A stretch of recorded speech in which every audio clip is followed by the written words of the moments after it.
Assalamualaikum Pak Ustadz. Waalaikumsalam warahmatullahi wabarakatuh. Alhamdulillah sehat Pak Ustadz. Alhamdulillah. Maaf nih mengganggu waktunya Pak Ustadz. Sahabat beriman, kali ini kita akan bincang-bincang sedikit mengenai penyakit yang memang banyak sekali terjadi di masyarakat kita ya. Itu asma atau sesak napas. Asma lah yang sering kita jumpai, yang kadang sembuh kalau diobati nanti kumat lagi. Asma itu ada macam-macam, ada yang dia mengeluarkan suara wik, ada yang dia hanya sesek aja gitu.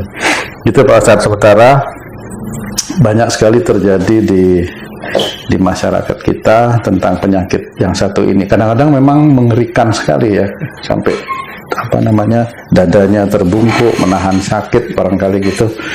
Nah, kali ini kita akan bertanya kepada Pak Ustadz Danu mengenai penyakit asma tersebut. Kira-kira penyebabnya atau hubungannya dengan akhlak itu yang seperti apa Pak Ustadz? Monggo Pak Ustadz. Penyakit asma ini menurut dokter sih gampang ya, tinggal ini aja. Tapi kalau sudah akut itu kan tetap harus rawat inap dan sebagainya. Apalagi kalau sudah kadar oksigennya itu sangat rendah ya.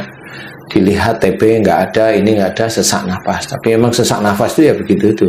Napasnya susah, sangat susah. Itu tetap dibantu oksigen walaupun tidak ada TB, tidak ada peradangan, tapi sesak nafas. Nah, asma ini memang kalau di Indonesia sangat banyak. Di dunia itu sebenarnya banyak. Kasus-kasus asma itu ada hal yang lucu menurut saya ya.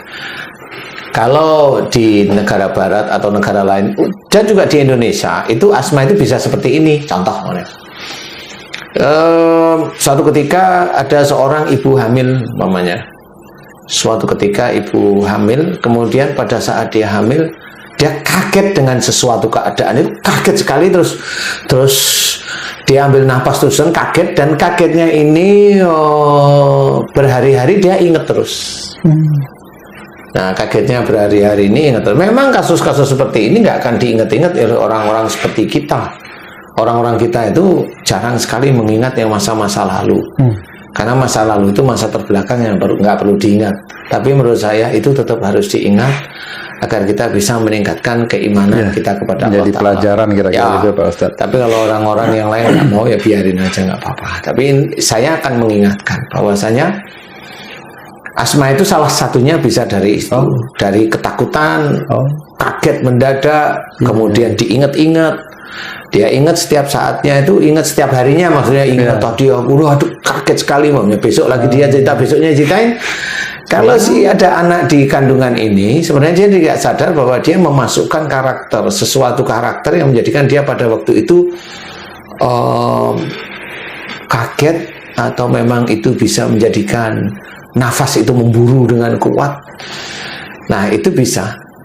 Sehingga nanti anaknya itu lahir itu sesak nafas. Diawali dari orang tuanya. Diawali dari orang tua yang seperti itu, kaget kagetan gitu ya. Atau diawali dari orang tuanya yang sebelum dia hamil anak yang asma ini, dia itu jengkel sama orang tua atau sama mertuanya, tapi diam. Marahnya itu diam, disimpan aja. Nah, itu sama, itu akan menjadikan asma. Dan yang tipe ini disimpan, anaknya lahir asma ini susah sekali sembuh. Susah ya, saya bilang susah. Ada yang sembuh, ada sih insya Allah. Tetapi dengan karakter si anak tidak sama dengan karakter orang tuanya. Umpamanya yang jengkel disimpan kepada orang tua itu ibunya, tapi karakter anak itu ikut karakter ayahnya yang happy aja. Nah, ini bisa hilang. Bisa hilang, insya Allah bisa hilang. Tapi kalau karakternya ikut diem sama ibunya, nggak bisa hilang. Nggak bisa hilang itu. Nah, rata-rata biasanya asma itu rata-rata ya yang di sisi itu. Kemudian ada asma yang di Indonesia yang paling banyak. Nah, di Indonesia yang paling banyak ini asma ini rata-rata adalah ilmu turunan dari orang tua sebelumnya masuk ke anak. Kemudian ada ilmu lain yang musuhnya ilmu dari orang tua itu masuk ke anak juga, karena saling benci, saling dendam. Pokoknya gini nih, kamu dengan saya hitung, ya, kamu belum memperkenalkan dirimu loh tadi. Sudah. Belum ya? Bersama saya Tung dan guru kita Ustadz Danu. Oh ya? Oh sudah, berarti saya nggak dengar. Berarti saya ngelamun ya, jadi. Iya, jangan Pak Ngelamun. Ustadz. Hah?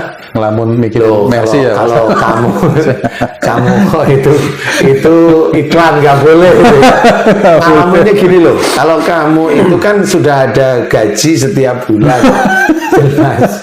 Kalau saya itu gajinya nggak jelas. Nggak jelas ya. Nggak jelas ya. Belum, Ustaz. Apa? Hitung belum salam tadi. Nanti kita ambil di terakhir opening. Salam apa? Assalamualaikum. Sudah. Oh sudah, itu Ya, bagus. kita Kan kameranya ngalamun. Berarti tadi pagi belum menyediakan makanan nih kayaknya. Oke, kita bahas lanjut. Ini nggak apa-apa nih ya. Oke, kita bahas lanjut. Jadi yang terbiasa kayak begini nih tuh. Kamu punya ilmu, saya punya ilmu, dan kamu sama saya itu berantem dan benci, saling benci. Yang berantem fisiknya atau ilmunya? Ya dua? kamu sama saya Ya, berantem. Ya. Berantem, jadi sudah saling Ya. benci gitu ya. Ya. Kamu punya ilmu, saya punya ilmu, yuk benci, pernah berantem fisik, Gitu. oh, Atau dendam, Dendam, seperti itu ya. ya. Kalau kamu nggak dendam, oke, saya anggap kamu nggak dendam, tapi saya yang dendam nih. Suatu ketika ilmumu itu turun ke cucumu. Nah, saya punya ilmu saya ngejar ilmumu yang turun ke cucumu. Jadi ilmu itu masuk ke dada cucumu, ilmu saya nyerang di dada. Nah, ini bisa jadi asma.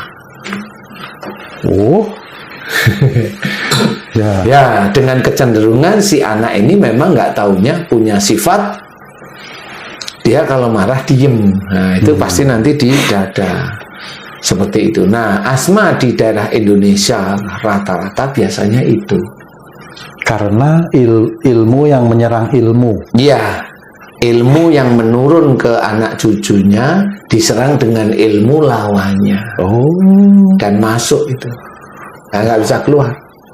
Wah, itu taunya gimana Pak Ustadz ya? Ya nggak tahu, itu jadi pelajarannya aja 2 tambah 2 4 udah jadi pelajaran, nggak usah tahu 2 tambah 2 integralnya begini, capek nanti kita nggak akan selesai ngerjain ujian matematika, jadi nggak usah dipikir. Ini ilmu sebenarnya yang memang teman-teman dokter memang nggak tahu, taunya sesak aja. Nah, bagi teman-teman yang lain, teman-teman beriman ya nggak tahu, taunya sesak. Nah, nanti kalau diobatin ke orang pintar ya nggak akan bisa sembuh. Ya, karena ya orang pintar itu juga rata-rata ilmunya dimasukin ya nggak bisa, malah nyatu itu nanti. Ada teman yang berobat itu sampai ke hal-hal yang kayak dia harus makan hatinya kelelawar gitu Pak. Ya. Itu kadang dia bisa sembuh waktu dia makan itu, tapi nanti beberapa bulan lagi kumat lagi. Ya itu nggak bisa dikatakan sembuh ya. Sembuh itu kan ya nggak kumat. Seperti itu lah rata-rata yang biasanya itu dia asma seminggu sekali, seminggu 2 kali, ya paling tidak sembuh itu setengah tahun itu dia nggak asma, itu bisa dikatakan sembuh. Tapi kalau kumat ya, berapa 1 bulan udah lagi seperti itu. Jadi itu nggak bisa dikatakan sembuh. Apalagi nanti kalau udah hanya meredam sesaat gitu ya Pak hanya Ustadz, meredam ya? sesaat. Apa karena ilmu yang masuk itu takut sama hati kelelawar Kali itu? ya, Gitu kali, bisa juga bisa gitu Pak aja, Ustadz, ya. kali. Atau hati kelelawar itu juga mengandung makhluk yang ditakuti oleh ilmu tersebut, begitu? Ya kali juga ya, kali ya. Karena saya nggak pernah meneliti yang seperti itu, jadi kali aja. Tapi kan tidak semua orang itu sembuh dengan seperti itu. Betul. Dia hanya cerita istilahnya. Iya. Kalau memang mau bertanya betulan ya tanya sama dokter peneliti, atau memang meneliti hati kelelawar itu isinya apa. Kemudian dia teliti di asma itu jadi seperti ini. Kan ya kita nggak tahu lah. Tapi kalau memang itu ada obatnya ya kali ya. Tapi itu meredakan sementara. Sementara memang. Jadi memang tidak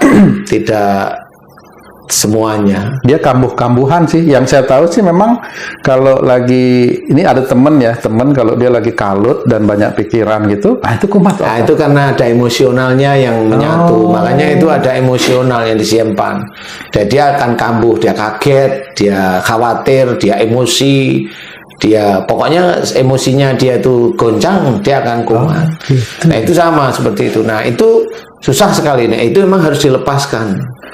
Makhluk ini harus dilepaskan. Itu ya? Iya, dilepas. Padahal makhluk itu kan tidak dicari oleh orang yang menderita asma itu, kalau dari cerita Pak Ustadz tadi ya, dia masuk karena ilmu orang tuanya gitu kira-kira Pak Ustadz.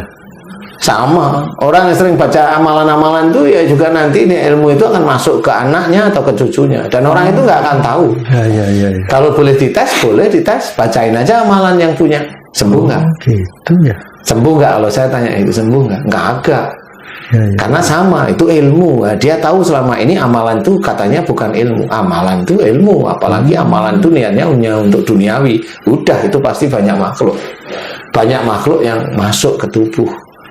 Mungkin dia ngamalin, punya warung, dia amalin sesuatu biar warungnya laris namanya. Kalau dia punya keinginan warung itu laris, amalan itu yang datang itu makhluk-makhluk yang bisa menjadikan warungnya laris. Bisa begitu ya Pak Ustadz? Bisa.